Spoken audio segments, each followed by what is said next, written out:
เปิดกล่องประชุมใหญ่สหพันธ์กรรมบาลศูนย์กลางแนวลาวสร้างชาติครั้งที่ 8 เพื่อสรุปตีราคาการจัดตั้งปฏิบัติเวียกงานตลอดระยะ5 ปีที่ผ่านมา และปอนบัตรคัดเลือกเอาคณะบริหารงานสหพันธ์กรรมบาลสุดใหม่ โดยกล่องประชุมครั้งนี้จัดขึ้นในเช้ามื้อนี้27 มีนาคม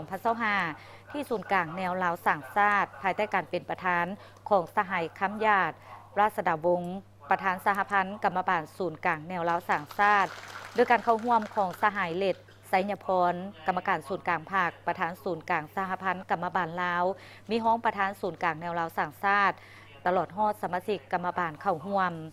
ในระยะที่ผ่านมาคณะบริหารงานกรรมบาลได้เอาใจใส่ศึกษาอบรมการเมืองแนวคิดให้แก่ทันแถวพนักงานสมาชิกกรรมบาลด้วยหลายรูปการ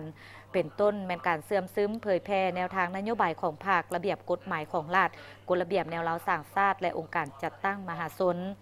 ปัจจุบันสหพันธ์กรรมบาลประกอบมี3ภาคฐานและ10หน่วยขึ้นกับมีสมาชิกกรรมบาลทั้งหมด143สหายถ้าเทียบใส่ปี 2019 เพิ่มขึ้น13สหายเท่ากับ17ส่วนห้อยพนักงานสมาชิกกรรมบาลได้รับการก่อสร้างบำรุงทฤษฎีวิชาเฉพาะและฝึกอบรมระยะสั้นอยู่ภายในและต่างประเทศ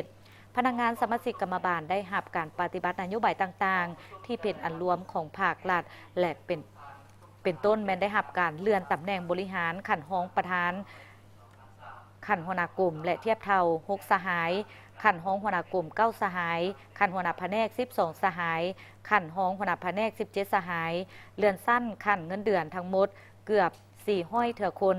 ในนี้เลื่อนก่อนกำหนดตามการประเมินผลงาน5ปี